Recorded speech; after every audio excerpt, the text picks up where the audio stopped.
Ada quote menarik sih di film itu ya. Dan Ucon bilang tuh kota Serang itu lebih banyak kuntilanaknya ketimbang lampu jalannya. Kalau tadi ditanya kado apa dari Banten Besi dan Dewe, ya produk-produk itu. Film dokumenter itu sih. Itu kado yang memang terbesar dari kami buat ingetin nih ke awal kota itu.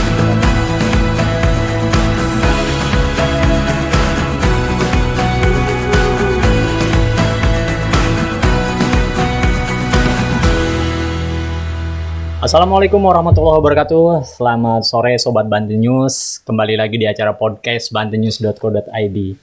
Kali ini saya ditemani dua sahabat saya.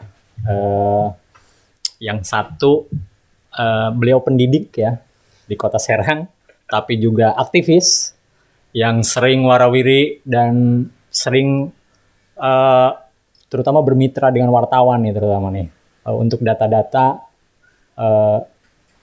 penindakan atau kasus-kasus korupsi di Banten lah ya. Agak ngeri sih. Yang kedua nih, ini bingung nih yang kedua nih. Gue nyebutnya apa ya? Kalau dari stylenya sih sales kompor ini. Ini Audi. Audi ini jurnalis warga. Salah satu peserta jurnalis warga di angkatan kedua ya dia. Angkatan kedua, jurnalis warga. Nah, apa itu jurnalis warga? Nanti kita cerita soal jurnalis warga.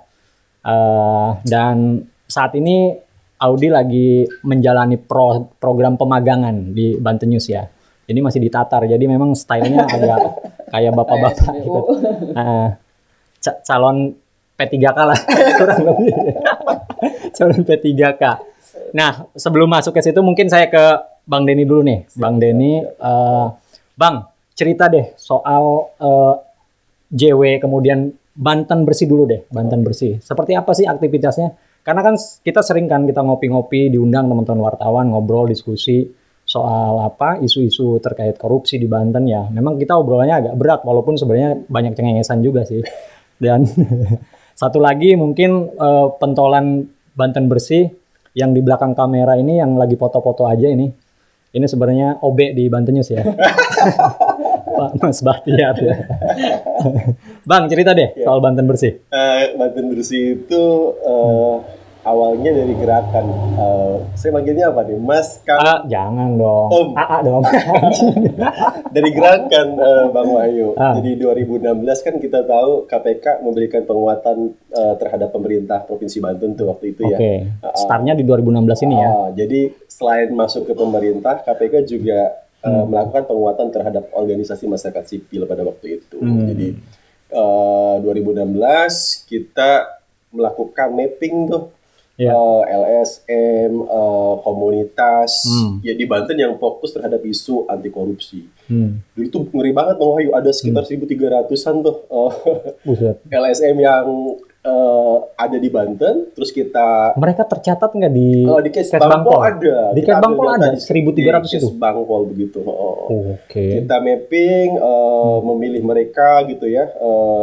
Dulu berhimpun sekitar kalau tidak salah 12 organisasi masyarakat sipil dan komunitas gitu. Ada dari teman-teman guru, kelompok guru, saya dan teman-teman gitu ya.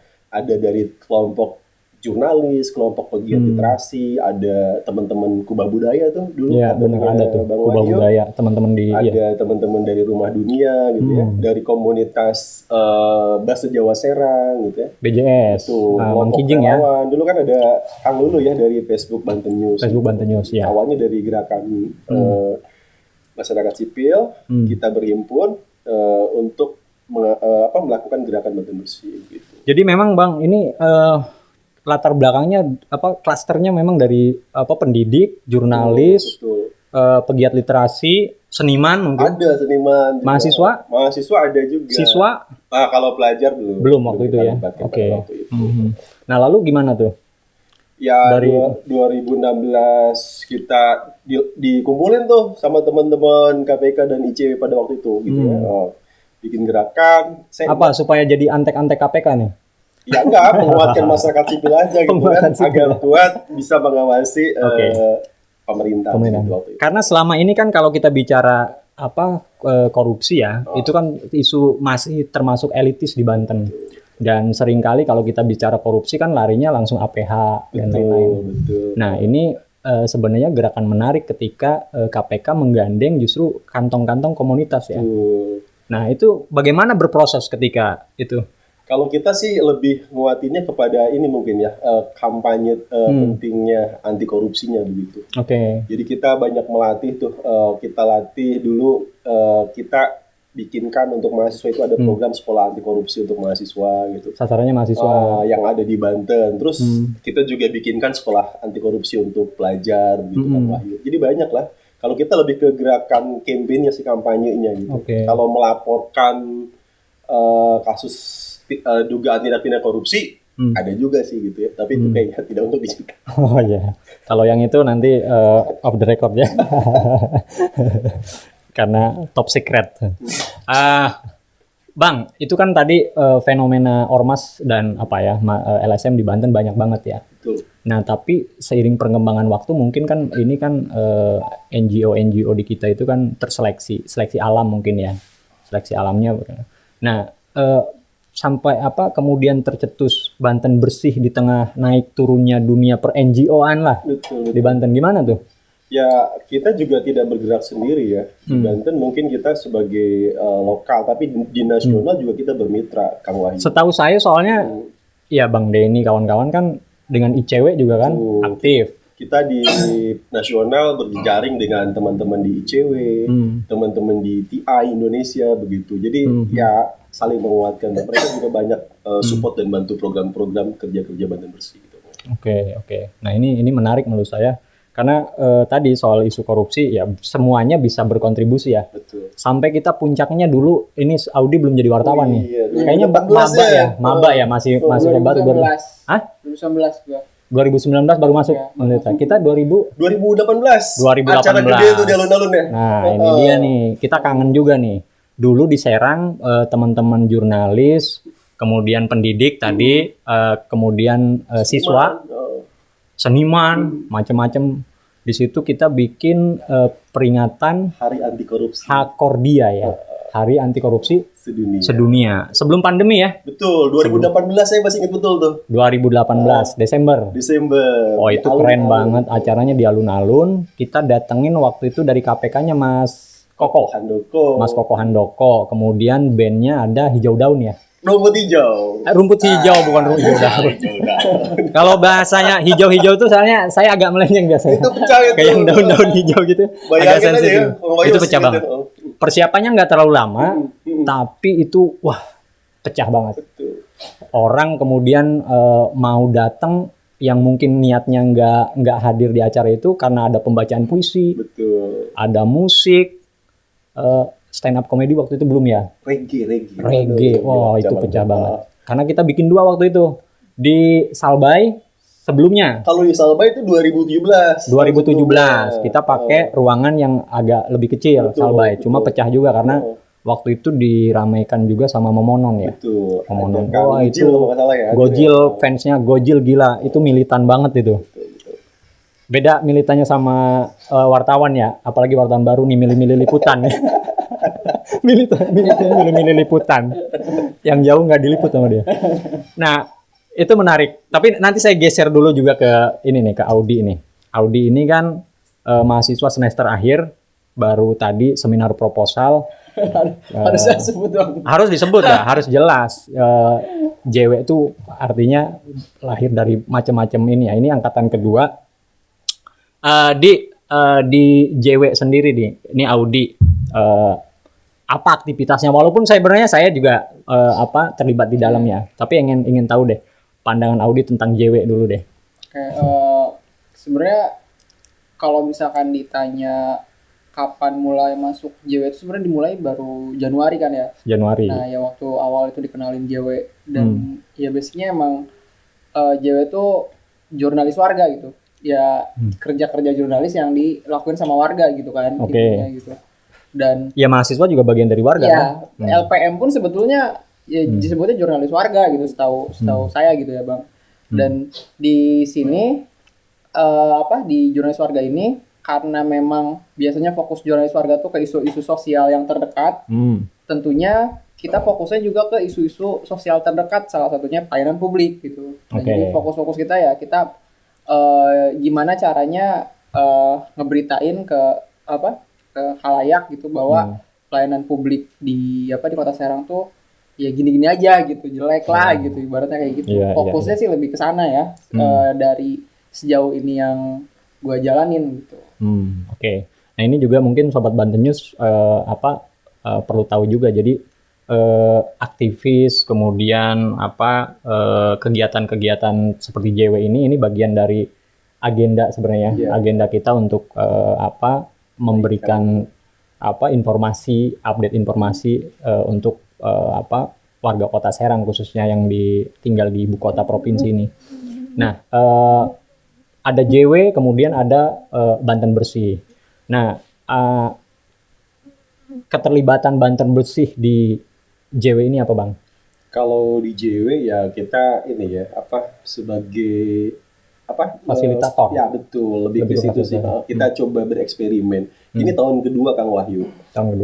Tahun kemarin kita bereksperimen mengumpulkan kelompok relawan, ada warga di situ, ada mahasiswa di situ. Kita latih kemampuan dasar jurnalistiknya. Kita latih misalkan cara mengambil foto, cara membuat video gitu. Nah, itu menarik Kang Wahyu. Di tahun pertama, bahkan JW di tahun pertama itu salah satu produknya itu adalah film dokumenter ya, yang tunda-tunda layanan di Pulau Tunda. Itu kan luar biasa tuh dampak. Itu keren. Positifnya kan. Itu keren banget sih. Sekarang di tahun kedua ini kami bereksperimen. Kalau di tahun pertama warga, sekarang kita bereksperimen dengan merekrut teman-teman pres mahasiswa di kampus. Kayak Audi ini kan mantan ketum ya. Ketum Bidik Utama Untirta. Bidik Utama. Bidik Utama tuh pers kampusnya Untirta ya? Iya, jadi kita UKM, unit kegiatan mahasiswa. Simpelnya sih emang kita LPM-nya Untirta gitu. Lembaga pers mahasiswa. Iya. Nah, Bang, kenapa alasannya kemudian masuk ke wilayah kampus nih? Ada pertimbangan khusus nggak dari teman-teman Banten Bersih? Ya, ada dua hal mungkin Kang Wahyu. Pertama, setidaknya teman-teman yang aktif di pers mahasiswa kan sudah punya kemampuan dasar jurnalistik gitu. Tinggal kami fasilitasi aja tuh untuk pengembangannya. Terus yang kedua, kami juga berharap mahasiswa itu ada kepedulian terhadap gerakan anti korupsi, khususnya tadi peduli terhadap layanan publik masyarakat Banten di Kota Serang khususnya gitu. Iya, kalau bicara mahasiswa kan kita ya teman-teman yang sering aksi kan, teman-teman di Serang kan dari kalangan mahasiswa ya.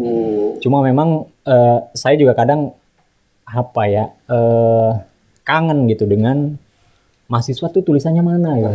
Nah ini nih kadang-kadang jangan main mereka berorasi di jalan lah ya. Tapi ketika menuangkan kritik dan saran pemikiran melalui tulisan kadang-kadang berat ya kelihatannya. Nah itu yang mungkin beda eranya ya, waktu di era-era saya mungkin dengan yang hari ini ya mungkin ya itu juga mungkin yang agak berat di kita. Makanya selama saya juga terlibat memang produktivitas tulisan ya terutama itu yang jadi tekanan teman-teman juga kan. Betul. Ini juga menarik ya. Nah, sejauh ini Audi misalnya dengan berproses di JW ada diskusi, kemudian ada bimbingan semacam itu. Apa yang kemudian didapatkan dari JW? Ya, karena di JW sendiri kan selain kita fokus sama ya tugasnya untuk meliput tentang layanan publik, kita juga ada mentoring, ada ini. Nah, di situ mungkin menurut saya banyak pengalaman sama ilmu baru yang bisa diambil gitu, yang nggak didapetin. Mentornya dong sebutin, nggak apa-apa tuh. Tentu dari Bang Batiar, apalagi yang cukup berkesan menurut saya adalah waktu kita dimentorin sama Bambang Wisudo. Mas Bambang. Ya, Mas Kompas Bambang, ya. mantan jurnalis senior Kompas kan. Ini keren. Nah, di situ kita belajar tentang feature, salah satu bentuk berita gitu. Berita kalau yang saya tangkap dari penjelasan Mas Bambang sih, berita yang bercerita gitu. Nah, ada human interest di situ. Nah, itu mungkin salah satu hal yang lumayan baru gitu buat saya pribadi gitu. Dimana kalau misalkan di LPM kita malah rutin cuma nulis hard news gitu. Oh ya, Yang hard news, sifatnya straight news ya. Straight news yang cuman ya cepat lah gitu. Sedangkan kalau misalkan feature harus lebih mendalam, harus lebih pembendaharaan katanya harus lebih banyak, dan itu yang yang ditempa gitu sama JW, dan itu yang bikin saya lumayan oh iya ya gitu, ilmu baru nih gitu. Gimana cara kita ngedeskripsiin, kita pakai semua indera kita buat nulis apa yang yang menarik gitu. Oke. Karena apalagi waktu itu sempat saya suka tuh ungkapan bahwa salah satu tujuan feature tuh voicing the voiceless gitu. Oke. Menyuarakan yang tidak bisa Tidak bersuara. bersuara, Gitu. oke. Nah itu sih yang menarik sih sebetulnya. Iya. Kembali ke Bang Denny, Bang. Tentu kan ada supporting misalnya untuk kegiatan-kegiatan teman-teman di JW. Supporting semacam apa yang kemudian dikelola oleh Banten Bersih untuk memberikan edukasi, informasi. Tentu kan ada pihak-pihak yang mungkin bisa disebutkan juga di sini. Kita yang kan sudah mendorong memfasilitasi teman-teman tuh melatih, misalkan tadi mentoringnya itu mendatangkan jurnalis-jurnalis yang hebat. Kita tadi ada Mas Bambang juga, mantan jurnalis Kompas. Ada di Banten, ada dulu kan ada Bahtiar dari Detik. Bang Wahyu sendiri kan kami juga libatkan gitu ya. Saya redaktur tembak aja sebenarnya. Untuk mendidik mereka bagaimana melakukan tadi misalkan semi-semi investigasi gitu ya. Kita juga undang Kang Econ tuh, Emerson Junto, mantan aktivis IJW yang sekarang aktif di PIS Integritas gitu kan. Ya itu yang salah satu ikhtiar kami dari Banten Bersih untuk mendidik dan melatih teman-teman jurnalis warga. Iya. Nah ini kan gerakan, menurut saya gerakan menarik ketika ya sebenarnya kan kalau kita bicara Bang Denny sebenarnya kan ya guru gitu, tapi kemudian mau berkegiatan di luar juga dengan tetap merangkul teman-teman yang di mahasiswa, relawan dan lain-lain, kan tentu ini jadi poin plus menurut saya tapi gimana Bang untuk ngatur waktu gitu kan, karena kan ini kan ngurusin orang-orang macam begini kan agak ribet ya, apalagi harus dididik banget gitu ya. Gimana tuh? Ya masih bisa jalan sih Kang Wahyu. Saya berkegiatan dengan teman-teman di ICW itu dari 2010 Kang. Ya sampai sekarang masih jalan. Jadi saya masih ingat betul tuh perkataan mentor saya, Buya Tafta, dia bilang, jadi aktivis tuh nggak perlu jadi 24 jam mikirin apa yang kamu fokuskan gitu. Kamu dalam 24 jam itu cukup 1 hari 1 jam memikirkan fokus isu yang kamu sedang kerjakan, dan itu mengena banget gitu. Jadi kerjaan utama saya tidak terganggu, tetap berjalan gitu. Tapi juga saya kalau bahasa saya mungkin tugas kenabian atau ikhtiar kecil yang bisa saya lakukan sebagai warga Banten untuk memperbaiki Banten gitu kan. Gitu. Iya. Ini menarik sih. Jadi agak berat ya. Agak berat sih. Kita niatnya nggak serius-serius banget sih. Bawaannya nih. Nah, tapi kan ini tahun kedua nih. JW tahun kedua.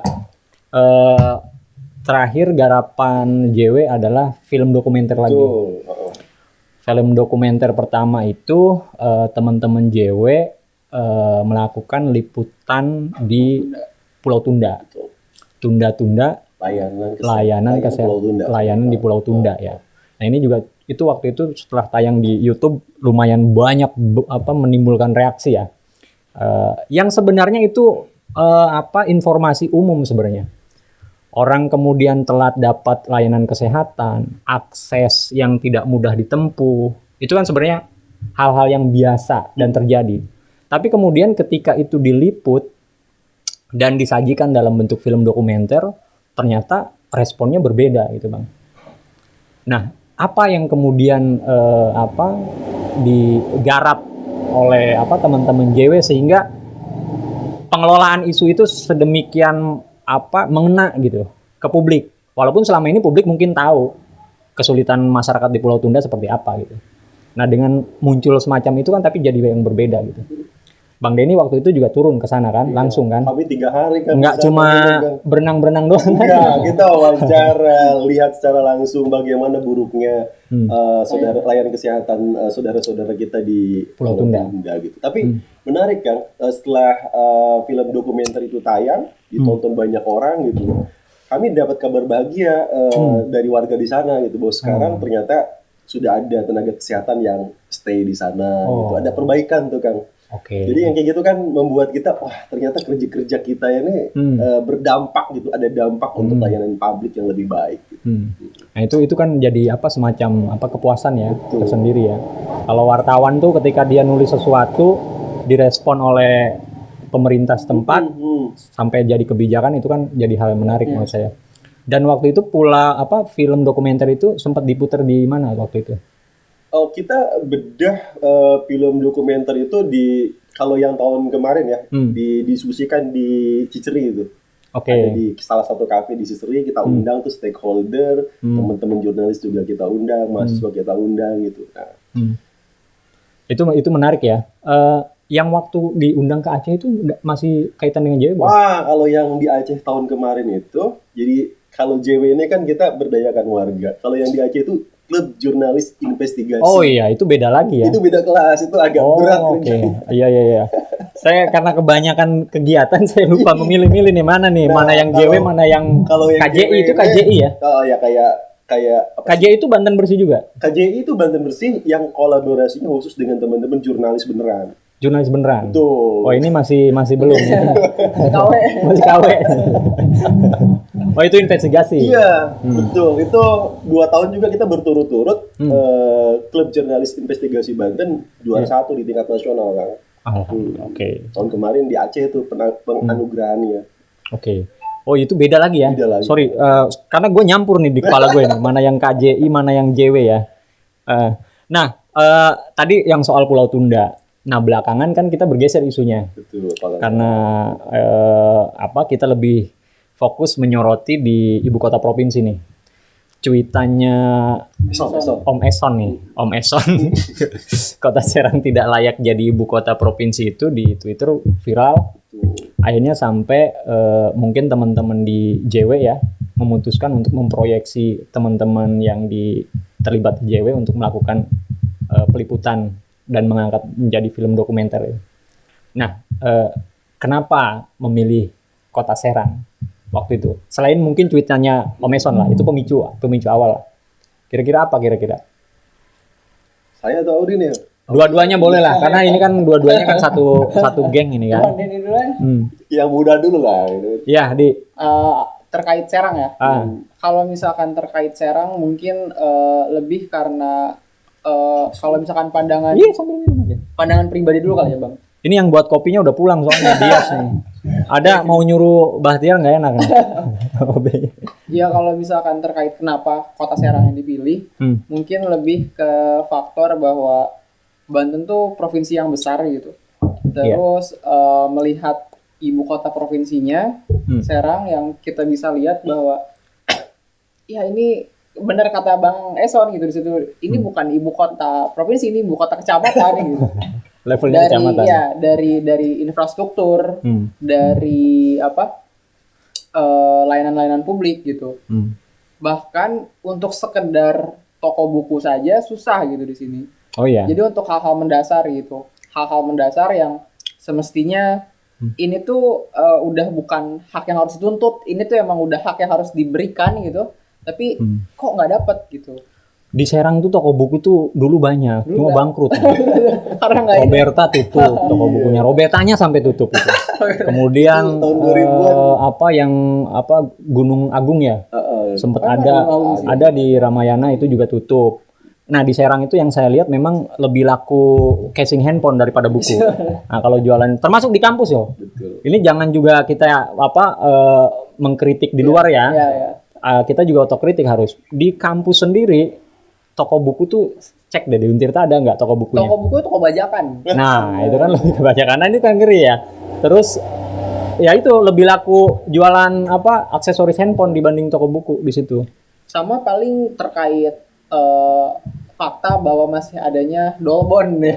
Oke. Ya, Oh, ini ya. Itu sering hal dari yang tahun ke tahun. sebetulnya ya mungkin kalau misalkan kita lihat di pinggiran Jakarta atau itu juga mungkin ini ya, tapi kayak kalau misalkan itu kan nggak di pusat kotanya gitu. Tapi Kalau Jakarta bukan Dolbon, Bro. apa? Doli. Modal di kali ya kan, di atas kali soalnya.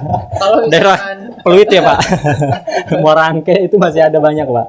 karena kalau di sini beberapa tempat kan hasil teman-teman Hmm. JW juga kemarin ngelihat bahwa di sini masih ada yang namanya modal di kebon gitu. Jadi Iya. masih ada masyarakat yang percaya bahwa namanya buang hajat terus di luar gitu. Jadi selain karena kebiasaan, tapi ada kayak doktrin deh kayaknya disebutnya ya. Karena kalau buang air di dalam tuh ya nanti najis kan dipakai ibadah gitu. Hal yang sifatnya sanitasi dasar lah gitu. Tapi masih belum ini gitu. Iya, ya itu bagian dari itu ya. Nah, setelah melakukan peliputan film untuk garapan film dokumenter yang Kota Serang ini, yang apa yang ditemukan? Selain kalau kemarin saya lihat sih terlalu banyak frame-nya Bahtiar Rifai di situ ya. Apa yang kemudian mencuat selama proses itu? Selain tadi Dolbon masih ada. Dolbon masih ada. Lalu selain Dolbon itu kita juga menemukan bahwa dari hasil wawancara dengan ombudsman terutama bahwa isu layanan publik yang buruk tuh ternyata belum jadi concern juga buat warga Serang gitu. Jadi kayak mungkin saya sedikit kayak ngutip kata-katanya Mbak Lilik ya, salah satu yang kemarin itu bahwa Mbak Lilik di Serang itu menormalisasikan hal yang nggak normal. Akhirnya jadi normal gitu. Dan akhirnya ya udah orang bodo amat gitu. Bahwa laporan bukan abnormal tapi new normal. New normal ya itu. New normalnya beda gitu. Bahwa kalau misalkan jadi maklum orang di Serang sendiri itu hal yang udah semestinya kayak ini tuh mestinya lo lapor sih, lo gerak sih, tapi kayak udahlah emang dari dulu kayak gini, udahlah dari dulu gini gitu. Jadi akhirnya ya nggak ada kemajuan dan orang pun pasrah gitu. Kemarin kita wawancara sama ombudsman bahwa per tahun aja cuma ada 20 laporan, itu pun bukan laporan terkait layanan publik tapi sengketa tanah gitu. Lebih banyak sengketa tanah. Orang lebih mungkin mikirin kayak ini tanah milik saya daripada layanan publik yang milik kita semua gitu. Oh iya. Mungkin kepekaan ya, soal kepekaan memang kalau layanan publik itu sebenarnya ya bisa jadi atau begini, kalau saya dalam versi pemerintah ya, layanan publiknya mungkin udah ada, tapi perawatannya kita potret misalnya kemarin alun-alun timur lah ya, itu keramik pecah-pecah, kemudian kalau malam ada sebagian spot-spot yang masih gelap gitu ya, tentunya ambruk. Ya, terus jembatan penyeberangan orang yang sudah keropos dan lain-lain. Nah, kalau pemerintah kan sudah membangun itu posisinya, tapi pada pemanfaatannya mungkin itu yang kemudian itu kan kesadaran warga untuk memanfaatkan itu dengan sebaik-baiknya itu. Nah, gimana itu melihat itu situasinya semacam itu? Karena kan sudah ada sebenarnya, space-nya sudah ada, alun-alun ada timur ada barat. Ibu-ibu senam di alun-alun timur, event band ada di alun-alun barat gitu kan. Itu sebenarnya sudah terbagi tuh. Cuma memang tadi ada banyak mungkin yang yang mungkin masih perlu diperhatikan gitu. Dari teman-teman JW atau Banten Bersih lah melihat itu seperti apa? Ya, yang pertama kan mendapatkan layanan publik yang baik itu kan memang hak warga ya, itu Kang Wahyu. Kayak tadi cerita yang jembatan penyeberangan orang di alun-alun Ramayana itu kan itu kondisinya dulu tahun kemarin ya, parah tuh. Terus teman-teman JW tulis itu selama beberapa hari itu langsung diperbaiki. Kan bisa jadi memang sudah dibangun, terus pemerintah itu mungkin kan nggak ngecek tiap hari juga tuh. Betul. Jadi kadang-kadang kan pemerintah kita sibuk Pak, kerjanya banyak Pak. Jadi butuh diingatkan gitu kan. Nah, jadi fungsi JW itu ya sebagai apa ya? Sentilan mengingatkan nih jembatan penyeberangan bolong. Kemarin teman-teman JW tulis keramik alun-alun yang retak-retak itu bahaya banget Kang Wahyu gitu. Iya. Jadi ya ketika ditulis diberitakan ada langsung tindakan lagi ya. Itu ada korban juga ya Bang ya kemarin? Ada. Iya. Jadi fungsi JW tadi untuk mengingatkan tadi. Betul. Nah, balik lagi tadi ke film dokumenter, sudah jadi kan filmnya? Sudah jadi, sudah tayang dan sudah didiskusikan juga itu sekarang. Di mana tuh? Diskusi di mana? Kemarin yang terakhir itu di Untirta di Untirta ya? Singapura. Kita undang juga dari Pemkot Serang, kalau tidak salah ada Pak Asda 1 ya. Iya, Pak Asda 1. Pak Subagio ya? Subagio. gitu. Oke, Pak Subagio. Iya. Itu bisik-bisik tuh, judulnya agak serem kan? Kata saya, bete yang bikin judul. Tapi itu Ada quote menarik sih di film itu ya. Dari Econ bilang tuh kota Serang itu lebih lebih banyak kuntilanaknya ketimbang lampu penerangan. jalannya. Gitu. Itu kan kena banget kan. Iya. Kalau wilayah tengahnya memang iya ya. Kalau udah ke Curug ke sana memang gelap tuh. Rumah Mbah Tire gelap banget. Nah, termasuk yang mentor JW juga sama, rumahnya gelap. Dan itu sudah didiskusikan. Kemudian apa kemudian nanti setelah tadi ini dua sesi film dokumenter sudah dibuat. Kemudian ya alhamdulillahnya yang angkatan kedua ini ada beberapa orang yang serius kemudian mau jadi wartawan ya. Itu berkah banget buat kita tuh, karena tahun sebelumnya kita nggak ada ya dari angkatan sebelumnya ya. Gak ada, karena yang kemarin kan dari warga tuh kan. Lebih banyak relawan sih ya. Betul. Oke. Nah ini selain kita kasih motivasi, selain kasih pengetahuan, kemudian ada yang memilih profesi jadi wartawan. Nah ini kayak Audi, apa yang kemudian memutuskan untuk saya ini dunia saya. Pertama mungkin dari awalnya kenal dunia jurnalistik itu dari UKM kali Bang. Karena latar belakang kan fakultas hukum ya. Fakultas hukum. Malah dulu gue SMK. Kenapa nggak jadi ini aja? Teknik, hukum, ini jurnalistik gitu. Campur sari ini. Iya. Nah di situ akhirnya kenal jurnalistik gitu. Dan di situ tuh gue tuh intinya kan kita tuh penyambung gitu. Yeah. Di yang gue simpulkan sendiri tuh jurnalistik tuh ya kita penyambung informasi gitu.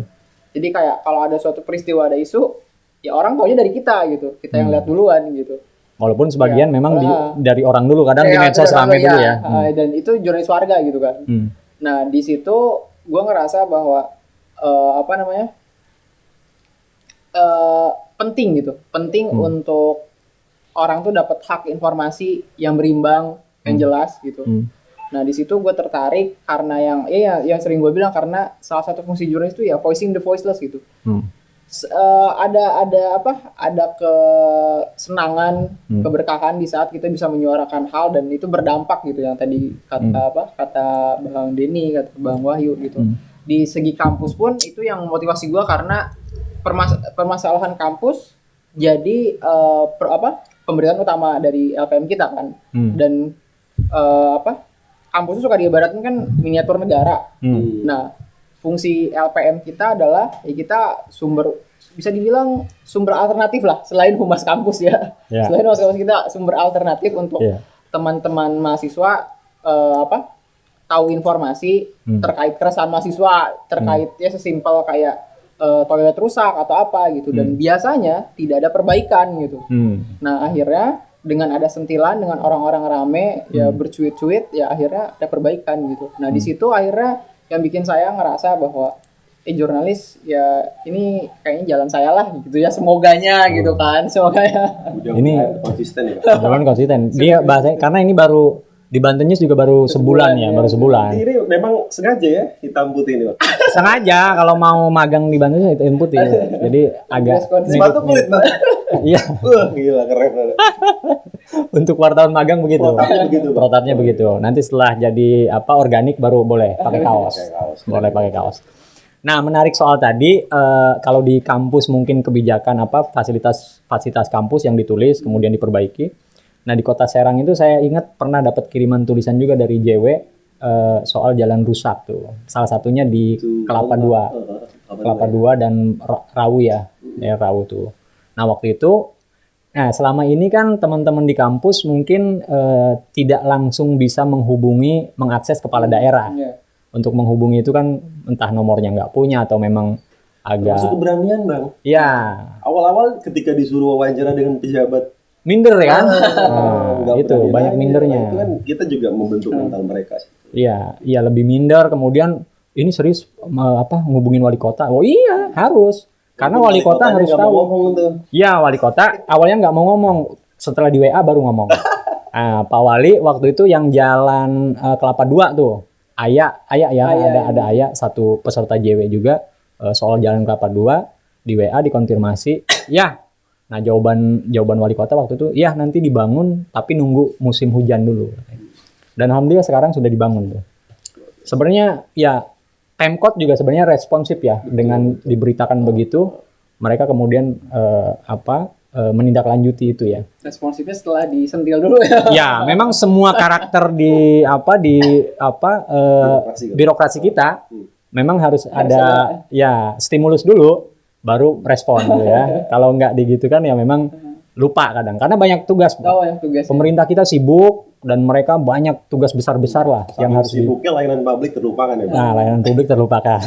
Nah, ini Kota Serang momentum juga ini 16 tahun. Betul, Agustus ya. Agustus. Ini mau Agustus. 10 Agustus nanti HUT Kota Serang. HUT Kota Serang ini kado apa yang kemudian mau diberikan JW ini terutama.